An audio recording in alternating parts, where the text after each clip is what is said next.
우리가 방금 전에 우리 찬양을 불렀죠. 135장. 한번 쭉 펴보세요. 제가 알기로는 찬양 가운데 한 절이 가장 긴 곡이 135장입니다. 거기다가 8분의 6박자 느린 곡입니다. 좀 무식하면 느려 터진 곡입니다. 그럼 여러분들이 그냥 노래를 부르면 느린 곡, 긴 거, 시간 많이 걸리는 거, 왜 이렇게 느려, 왜 이렇게 길어 그럴 수 있어요. 특별히 이 가운데 오늘 예배하는 게 왜 이렇게 힘들어, 빨리 끝내고 갔으면, 그런 분들이라든지 누구와 약속을 하고 갈 때가 있는데 예배는 안 드리고 그냥 좀 찜찜한 분들, 빨리 가야 될 분들, 시간이 촉박한 분들이 이 찬송 부르면은요 미칩니다. 거기다 제가요 은혜가 돼가지고 한 번 더 그러면 이제 기절 초풍을 합니다. 하다가 마지막 절 한 번 더 그러면 이제 쇼크 먹습니다. 그런데요, 정말 여러분이 찬양을 이렇게 부르다 보면 이 곡을 만드는 사람의 어떤 의미가 있을까요? 신앙의 고백이 있죠. 저는 찬양을 부르면서 참 많은 은혜 받습니다. 1절 한번 보시겠습니다. 어저께나 오늘이나 나 어느 때든지. 그래, 어제 내가 복음 밖에 있었고 영적 사망에 있었고 불신앙하는 인간이었는데 하나님이 그런 나를 어느 때든지 변함없이 영원토록 변함없는 그 거룩한 말씀으로, 그리고 2절 이렇게 말하죠. 풍랑이는 바다 위로 걸어오시고. 자, 우리 인생에 얼마나 많은 풍랑을 만나요. 가정에서, 삶에서, 내 자신에게서, 관계 속에서, 경제에 많은 풍랑이 오잖아요. 그 풍랑이는 바다 위로 나를 찾아오셨어요. 그리고 갈릴리의 험한 품바를 잔잔케 하셨어요. 2절 이렇게 말합니다. 특별히 제가 좋아하는 가사입니다. 허물 많은 베드로를, 나는 이렇게 불러요. 허물 많은 채영이를 용서하시고 의심 많은 채영에게 확신 주시고, 그 후절에 이렇게 말하죠. 어저께나 오늘이나 영원 무궁히. 나는 흔들리고 넘어지고 불신하는데 그리스도는 나의 수준과 꼬라지와 관계없이 어제도 오늘도 영원히 한결같이. 여러분, 이게 찬성이 그냥 나온 거 아니거든요. 다시 한번 불러볼까요? 그러면 이제 또 해요. 이런 사람이 있고, 맞아, 이렇게 찬양하는 사람이 있단 말이에요. 여러분, 찬송이 살아나기를 축원합니다. 근데 이렇게 보면 찬양할 때는요, 이게 금붕어 찬양하는 분이 있어요. 이렇게 막 뻣뻣하고, 어떤 분은 묵상 찬양이 가만히 팔짱 끼고 이렇게. 어떤 분들은 그냥 이렇게 막 이유 없이 막 이렇게 흔드는 분도 있고요. 근데요, 이런 분들 모시고 노래방 가면은요, 마이크 안 놓습니다.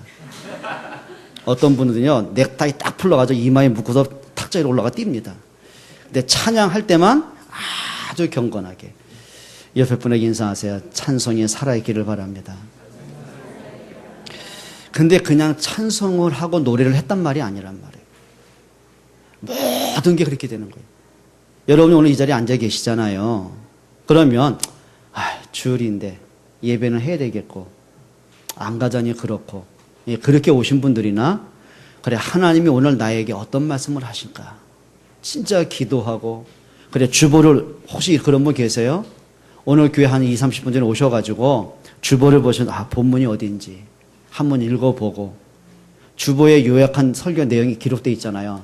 그래, 이 말씀 붙잡고 그걸 놓고 내가 진짜 하나님의 음성 듣길 원하고, 내게 주는 미션과 기도 제목을 찾길 원하고, 그 다음에 설교하는 목사들 진짜 기도하고, 그런 분 계세요? 손 들라 그러면 제가 시험 들 것 같으니까. 그런 영적인 준비로 내가 진짜 하나님 앞에 예배에 나온 거 하고요, 그냥 막 급해가지고 막 이렇게 와서 빨리 끝나길 바라는 마음으로 간절하게 기도하다 가시는 거하고 그냥 다른 거예요. 영적인 것도 그래요. 우리 학생들도 마찬가지잖아요. 그냥 시험 기간이니까 뭐 숙제니까 그렇게 책상에 앉아있는 그 사람하고요, 그래, 내가 평생을 두고서 이 시간이 어떤 시간이냐, 의미를 알고 공부한 사람은 다르게 되어 있는 거예요. 옆에 앉아 계신 분들이 오늘은 왜 이분이 옆에 앉았지?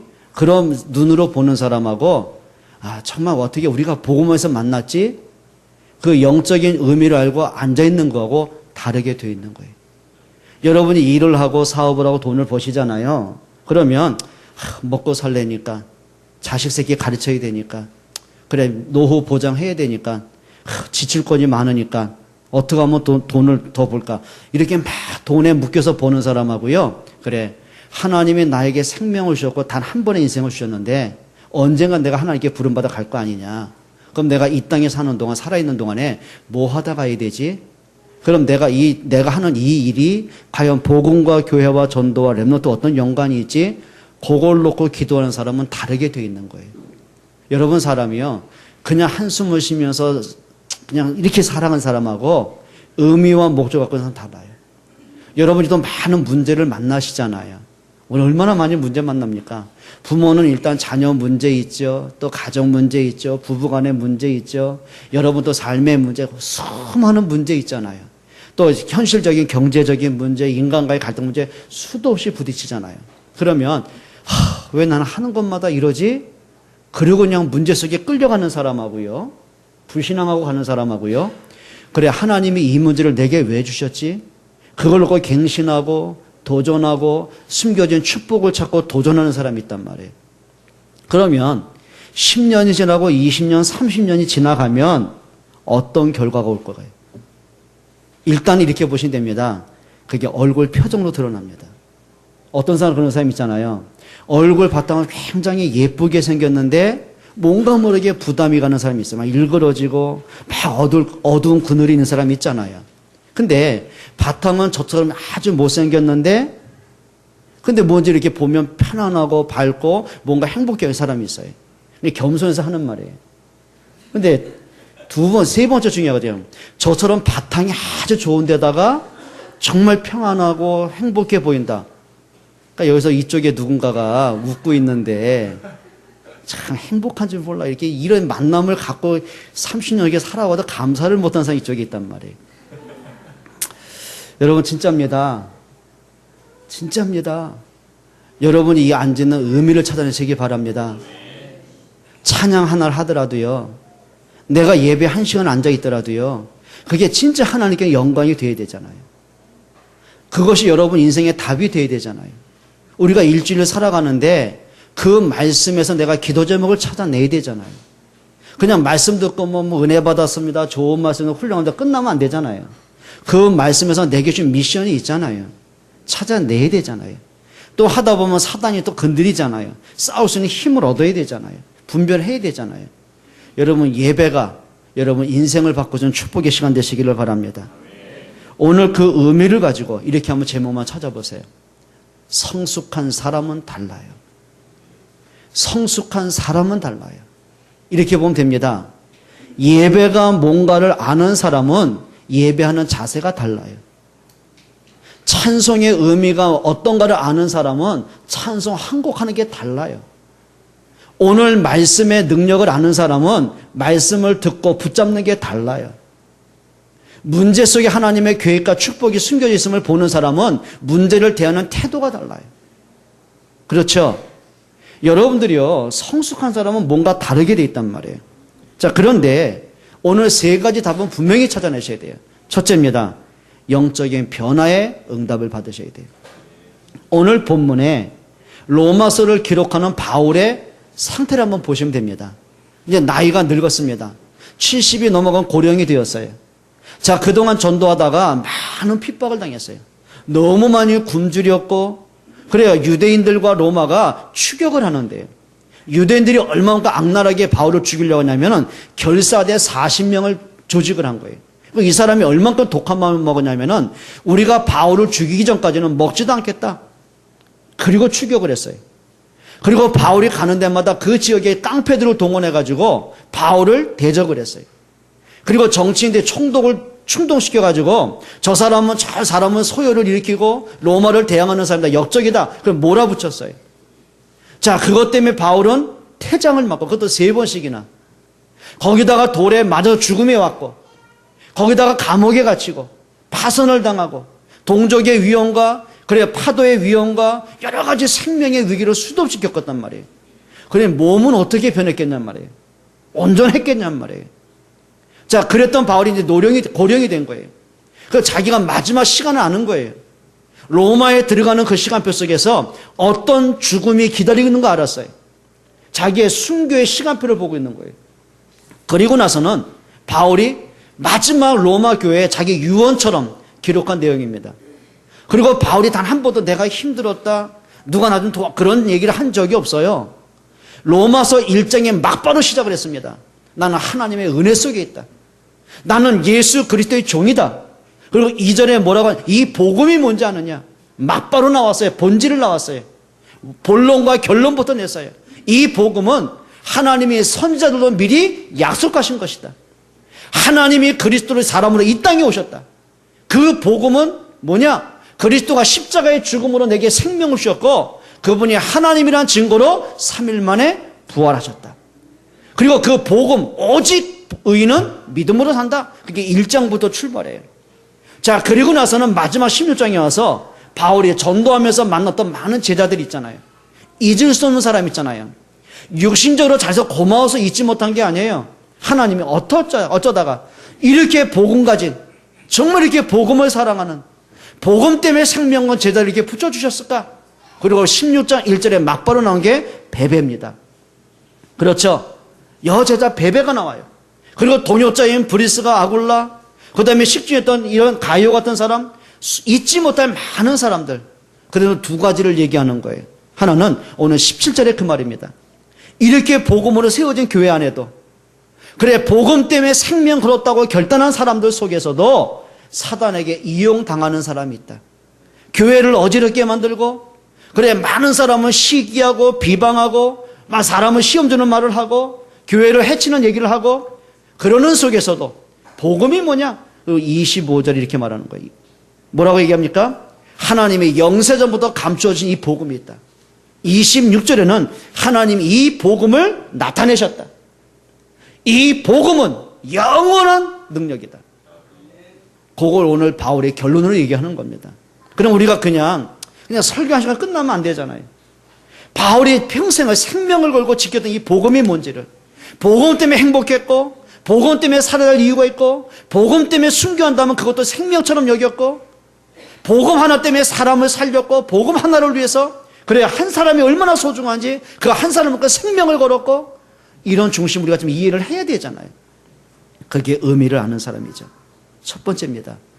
영적인 변화의 축복을 가져라. 분명한 확신이 필요하겠죠. 오늘 25절 한번 읽어보겠습니다. 나의 복음과 예수 그리스도를 전파하면 영세 전부터 감추어졌다가 하나님께서 영세전에 감추어 놓으신 것, 영원전에 감추어 놓으신 것.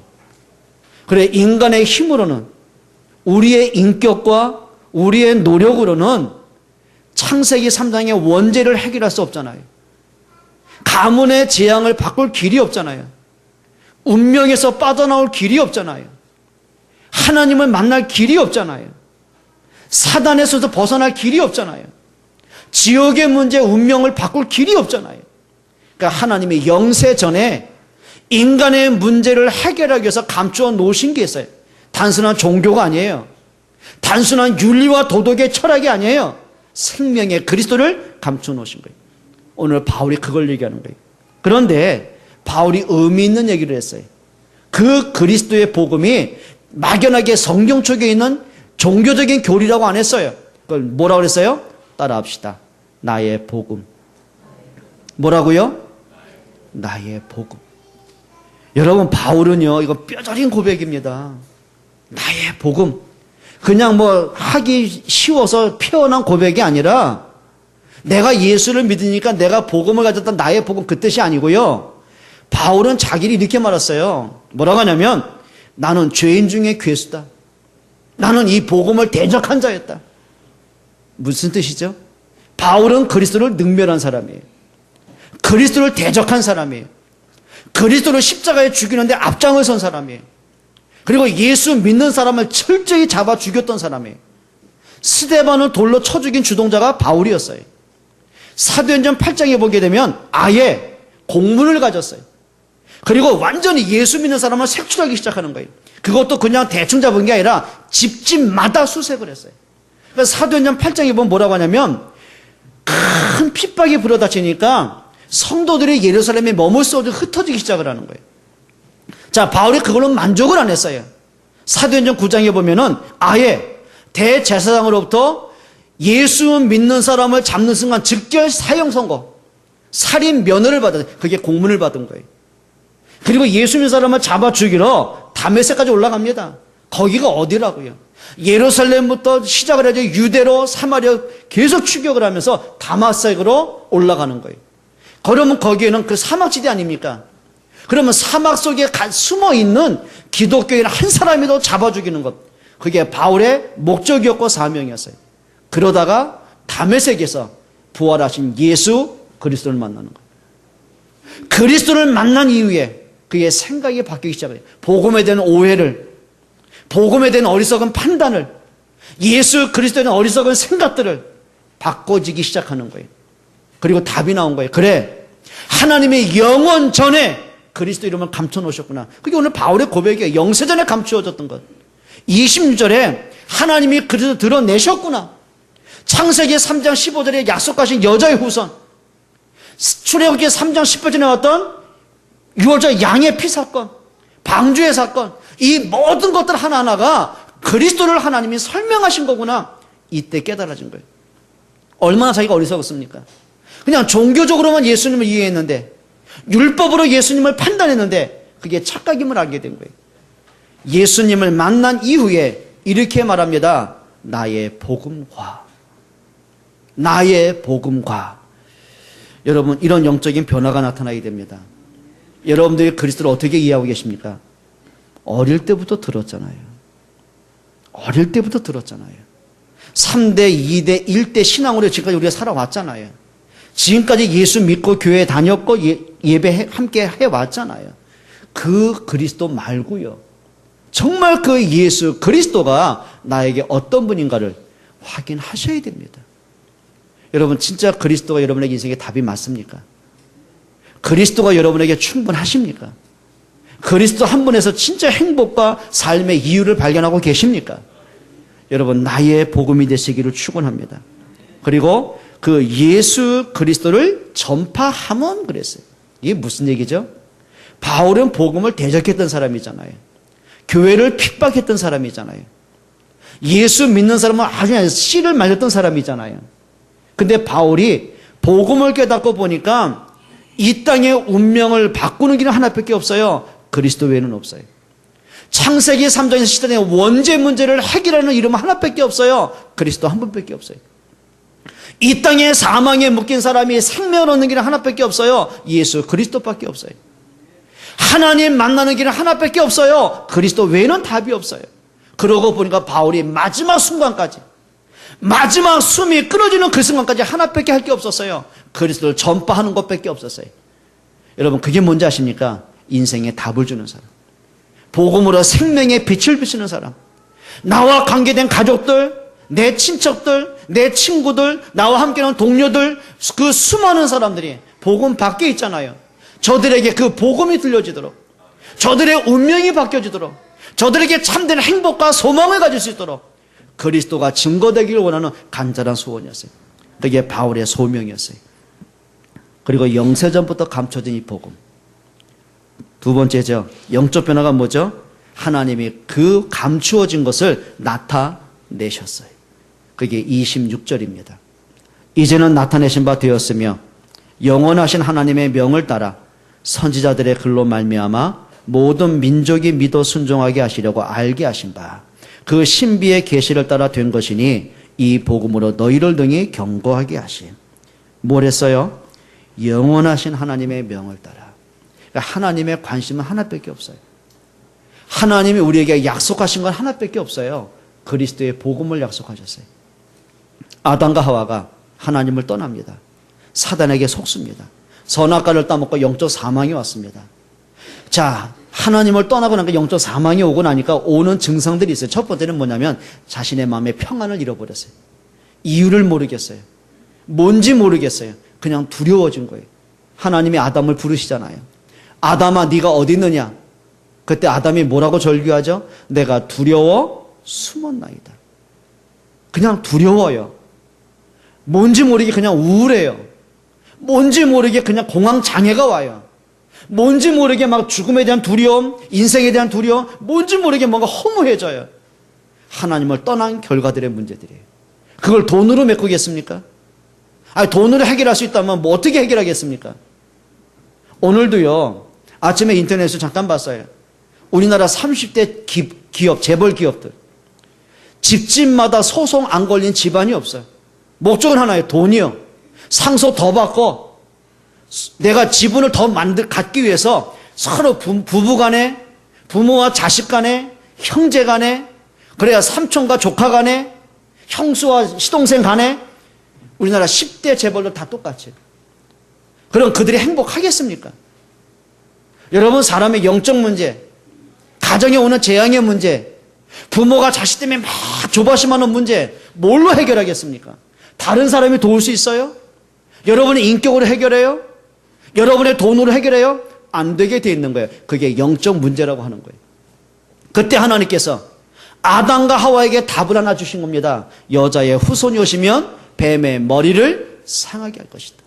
종교가 아닙니다. 인간의 윤리와 도덕과 철학이 아닙니다. 문제는 뭐죠? 인간의 근본 문제를 해결하는 것은 근본 답밖에 없어요. 인간에게는 영적 문제를 해결하는 길은 하나밖에 없어요. 그리스도의 복음에는 답이 없어요.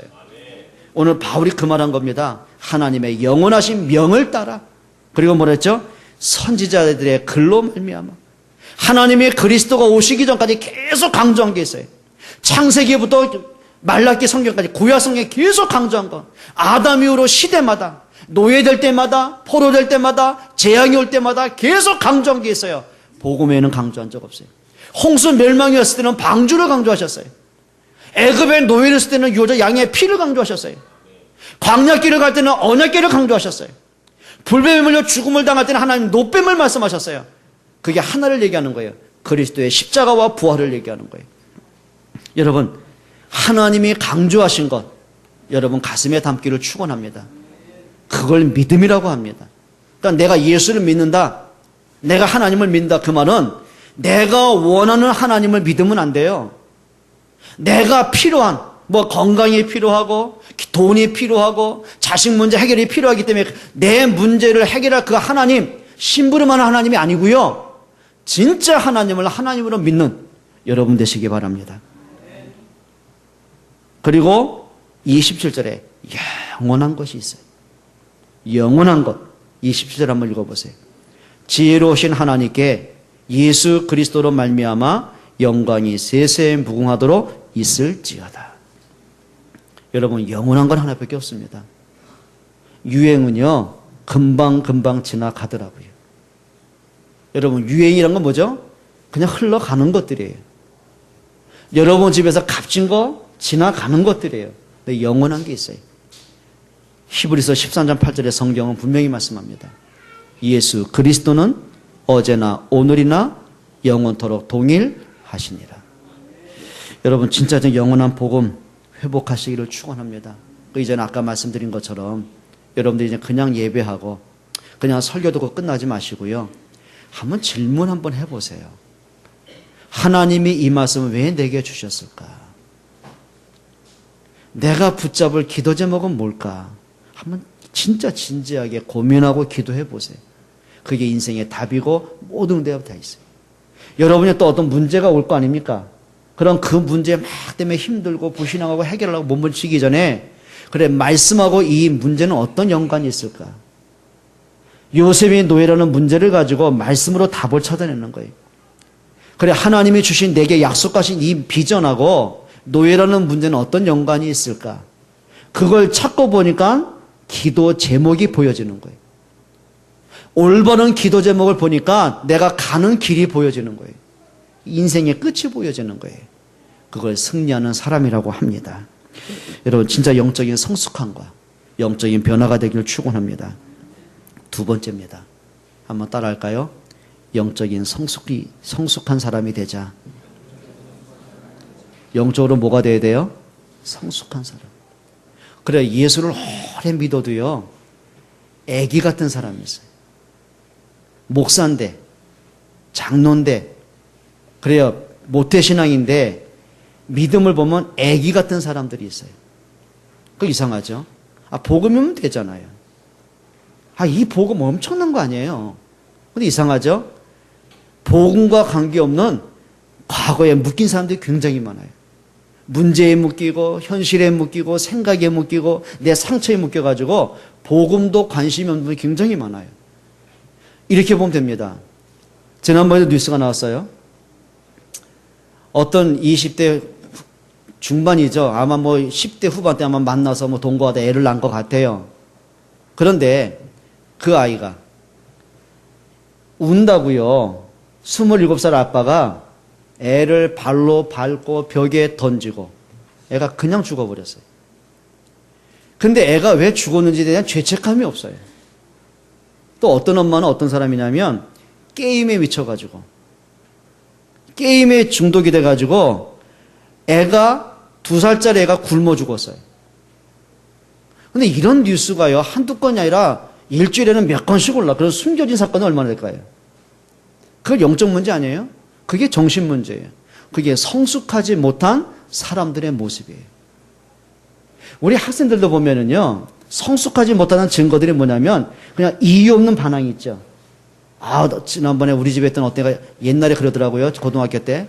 나이 때 뭐냐면, 아빠, 내 나이는 질풍노도의 시기야. 건들지 마세요. 그러는 거 있죠. 질풍노도의 시기래요. 건들지 말해. 지도 날 건들지 말아야 될 거 아니에요. 어? 이게 무슨 얘기예요? 그냥 이유 없는 반항들이 있어요. 그냥 이유도 없이 그냥 불평하고 짜증내고 있어요. 그게 성숙하지 못한 사람들이에요. 근데 성숙한 사람들은요, 달라요. 생각하는 게 달라요. 판단하는 게 달라요. 옆에 분에게 인사합시다. 철 좀 드세요. 여기 왜 안 해요? 찬양, 장로한테 얘기해봐. 철 좀 들라고. 그 말 듣고 어떤 생각이 들어요? 열받아요? 눈빛은 보니까 열받았는데. 여러분 정말입니다. 우리가요 영적으로요 성숙하지 못하면은요 이상합니다. 가끔 저게 정말 시험 들 일일까? 저게 삐질 일일까? 굉장히 많습니다. 여러분 영적인 성숙한 걸 되시기 바랍니다. 오늘 17절 한번 보세요. 이렇게 말하거든요. 17절입니다. 형제들아 내가 너희를 권하노니 너희가 배운 교훈을 거슬러 몰일 있거나 분쟁을 일으키거나 거치게 하는 자를 살피고 거짓던 세 가지 어리석음이 있어요. 첫째는 뭐냐면 바울을 통해서 들었던 건 복음 들었잖아요. 그리스도 이름의 권세를 들었잖아요. 그런데 이 사람들이 설교를 들을 때 그냥 설교를 들으면서 끝나버린 거예요. 근데 말씀을 듣고는 은혜가 된 거예요. 그러니까 뭐 그 핍박받아서 교회까지 왔을 거 아닙니까? 근데 문제가 하나 생겼어요. 자신이 어릴 때도 갖고 있는 자기만의 색깔들이 있잖아요. 또 자기만의 막 각인된 막 상처들이 있잖아요. 그러다 보니까 복음을 듣고는 이게 행동하는 거 보면은요, 생각 없는 말들을 너무 많이 하는 거예요. 자기 말하고, 자기 색깔을 말하고, 교회에서 막 부딪히고, 오늘 뭐죠? 서로 시기하고, 비방하고, 다투고, 이런 일이 너무 발생이 되는 거예요. 그걸 뭐라고 그래요? 어린 아이라고 하는 거예요. 그래요. 똑같이 예배해요. 똑같이 말씀 들어요. 예배 끝나고 나면 이제 뭐 둘이 만나서 차를 하면서 얘기를 하잖아요. 그때 많은 얘기 오고 가잖아요. 불신앙 얘기를 하고, 막 누구는 어떻고, 막 얘기도 하고. 그럼 보세요. 예배할 때 모습하고, 예배 끝난 나 혼자 하는 모습, 그게 어떤 게 진짜 나을까요? 그래요. 혼자 있을 때 그게 진짜 나란 말이에요. 그럼 그 사람이 예배할 때 그 모습은 가짜는 아니야. 진짜요. 예수 믿는 거 진짜야. 예배 소중함 아는 거 진짜야. 근데 이상하죠. 말씀이 끝난과 동시에 내게 나오는 거예요. 이렇게. 오늘 그 말입니다. 내가 안 바뀌어가는 거예요. 내가 상처가 안 바뀌어가는 거예요. 치유가 안 돼가는 거예요. 관심이 안 바뀌어져 가는 거예요. 그러다 보니까 이상하죠. 뭔가 일을 했다면 자꾸 부딪히는 거예요. 왜냐하면 자기 주장을 내세우다 보니까. 여러분 이런 어린아이 같은 일을 버릴 수 있기를 축원합니다. 오늘 그래서 배운 교훈을 거슬러 그랬어요. 복음하고 관계없는 말들이 너무 많은 거예요. 그러다 보니까 내가 하는 말 통해서 듣는 사람이 시험 되고 교회를 떠나는 얘기 굉장히 많잖아요. 그럼 뭐하죠? 분쟁을 일으킵니다. 그리고 17절에 거치게 하는 자들. 그게 어린아이죠. 그 다음에 18절에 뭐죠? 이런 사람들 한번 읽어봐요. 이 같은 자들은 우리 주 그리스도를 섬기지 아니하고 다만 자기들의 배만 섬기나니 교활한 말과 아첨하는 말로 순진한 자들의 마음을 미혹하느니라. 지금 바울이 안타깝게 말하는 이 말은 교회 밖의 불신자들이 하는 얘기가 아닙니다. 교회 안에 있는 성도들에게 그들 속에 있는 사람들에게 얘기하는 거란 말이에요. 그러니까 바울이 안타까운 거죠. 좀 복음으로 하자. 우리 진짜 믿음으로 좀 하자. 우리 서로 존중하고 사랑으로 좀 하자. 그런데요, 말씀 들으면 아멘. 그렇게 해야죠. 우리 그렇게 하고 있는데요. 근데 실제는 어떻게 해요? 자기도 모르게 말이 튀어나오는 거예요. 불신앙의 말, 원망의 말, 남에 대한 험담 자꾸 나오는 거예요. 그래, 우리 믿음으로 하나가 되어야죠. 아멘 했는데 사실 일을 하다 보면 이상하죠. 서로 간에만 갈등과 서로 간의 부딪힘과 서로 고집과 이렇게 나오는 거예요. 그게 뭐가 뭔지를 모르는 거죠. 따라합시다. 어린아이를 버리자. 여러분, 수원한 믿게만큼은 진짜 복음으로 할 수 있기를 축원합니다. 진짜 하나님 원하시는 교회가 되기를 바랍니다. 그리고요, 영적인 성숙은 이게 되는 거죠. 19절 한번 보세요. 너희의 순종함이 모든 사람에게 뭐하는지라? 들리는지라. 그러므로 내가 너희를 말미암아 기뻐한다. 뭐라 그랬어요? 너희의 순종함이 모든 사람에게 들렸다. 그 말은 뭐죠? 교회 안에 연약한 사람들이, 믿음이 약한 사람들이, 새가족들이 오잖아요. 또 아이들도 오잖아요. 그런데 그들이 딱 교회로 왔는데 먼저 믿는 중직자와 여러분을 보면서 복음이란 게 저런 거구나. 그래, 진짜 말씀 앞에 선다는 게 저런 거구나. 기도 제목을 저렇게 잡고 있구나. 저분의 삶을 보니까 진짜 복음 가진 사람이다. 느껴지는 게 있잖아요. 이게 뭐죠? 함께 갈 수 있는 힘들이에요. 여러분, 함께 갈 수 있는 성숙한 사람이 되시기를 바랍니다. 여러분들 약한 사람이 힘을 얻게 도울 수 있는 사람들. 그래, 뭔가 모르게 교회에 있는데 답을 못 찾고 방황하는 사람이 있잖아요. 그들로 하여금 그래, 진짜 복음 안에 다 있구나. 요걸 알려주는 사람들이 있단 말이에요. 함께 갈 수 있는 성숙한 사람. 그리고 뭐라 그랬죠? 17, 19절 이렇게 말하거든요. 다시 한번 볼까요? 내가 너희로 말미암아 뭐하노니? 기뻐하노니. 사람을 기쁘게 하고, 그렇죠? 사람들에게 힘을 주는 사람이 있습니다. 이런 사람들을 가리켜서 피스메이커라고 하는 거예요. 그리고 가스펠 메이커라고 하는 거예요. 뭔가 영적으로 방황하는 사람들을 바꿀 수 있는 체인지 메이커가 되는 거예요. 이런 사람 되시기 바랍니다. 그래요. 피스메이커의 반대가 뭐죠? 트러블 메이커잖아요. 이상합니다. 나는 뭔가 말하는데 왜 저 사람들이 이렇게 시험 들지? 이런 사람도 있거든요. 그게 피스메이커가 아니란 말이에요. 여러분들에게 저는 좀 성숙하게 말을 한마디 하더라도요, 생각하면 됩니다. 이것이 과연 복음과 교회와 저 사람에게 유익할까? 그러면 이건 내가 그냥 안 하는 게 낫겠다. 입 다무는 거예요. 그게 뭐예요? 성숙한 사람이에요. 여러분에게 이런 지혜가 있기를 바랍니다. 그리고 19절에 마지막에 이렇게 말합니다. 너희가 선한 데 지혜롭고 악한 데 미련하기를 원한다. 선한 데는 뭐하고요? 지혜로워라. 그래, 어느 것이 하나님의 뜻인지, 어느 것이 하나님이 원하는 건지 선한 게 있어요. 그래, 이 사람을 살려야 돼요. 내가 찬이를 살려야 돼요. 저 찬이를 복음으로 돌아가게 하고 기도에 힘을 얻게 만들어야 돼요. 비전을 줘야 돼요. 그러면 저 아이를 내가 복음의 사람으로 자꾸 세워져 가는데 뭐 해야 되죠? 지혜롭게 해주는 거예요. 이 아이가 시험 들 만한 걸 내가 절제하는 거예요. 또 반면에 뭐라 했죠? 악한 데는 뭐 하라고요? 미련하라고요. 근데 바꾸면 안 되잖아요. 선한 데는 미련하고 악한 데는 지혜로우면 안 되잖아요. 사기꾼들은 반대로 하잖아요. 선한 데는 굉장히 악합니다. 근데 악한 데는 굉장히 지혜롭습니다. 그게 오늘 세월호 사건 아닙니까? 내가 어제 돈을 위해서는 승객들의 안정? 관심 없어요. 돈만 생기면 돼요. 그게 악한 데는 지혜로운 거예요. 돈 버는데 눈은 떴는데 사람을 살리고 우리 후대를 세우는 데는요, 너무 미련한 거예요. 저와 여러분은 반대로 할 수 있기를 바랍니다. 선한 데는 지혜로워야 돼요. 그래야 하나님의 뜻이 맞다. 교회를 위한 것이 맞다. 전도와 우리 후대 살리는 것이 맞다. 그럼 지혜롭게 하세요. 그런데 뭔가 이게 시험이 되고 사단에 내가 통로를 만들겠다. 그럼 뭐 하라고요? 굉장히 뭐라고요? 지혜로운 거예요. 아멘들 안 하시죠? 그리고 20절이 이렇게 말합니다. 너무 중요합니다. 평강의 하나님께서 속히 사단을 너희 발 아래서 상하게 하시리라. 영적 싸움의 승리는 여러분 되시기 바랍니다. 마지막 세 번째입니다. 여러분 영적인 회복이 되어 있어요. 영적인 성숙함이 있어요. 그 사람을 위해서 멋있는 사람이라고 하는 거예요. 우리가 그렇게만 했던 아브람, 이삭, 요셉, 모세, 다윗, 바울, 디모데. 우리 생각해보자. 진짜 믿음의 사람이다. 멋있다. 그래, 2000년, 4000년, 5000년의 사람들인데 성경의 역사를 보면서 그래. 그러니까 오늘날의 이름 가운데 많은 게 뭡니까? 이삭이 많잖아요. 요셉, 다윗. 그 말은 뭐냐면 나도 요셉처럼 그렇게 하겠다는 거예요. 그러니까 부모들 이름을 지어주잖아요. 그렇죠? 그 말은 믿음의 멋있는 사람이 되는 거예요. 그럼 누가 멋있어요? 오늘 1절로 20절 내려보면 진짜 믿음의 멋있는 사람이 나옵니다.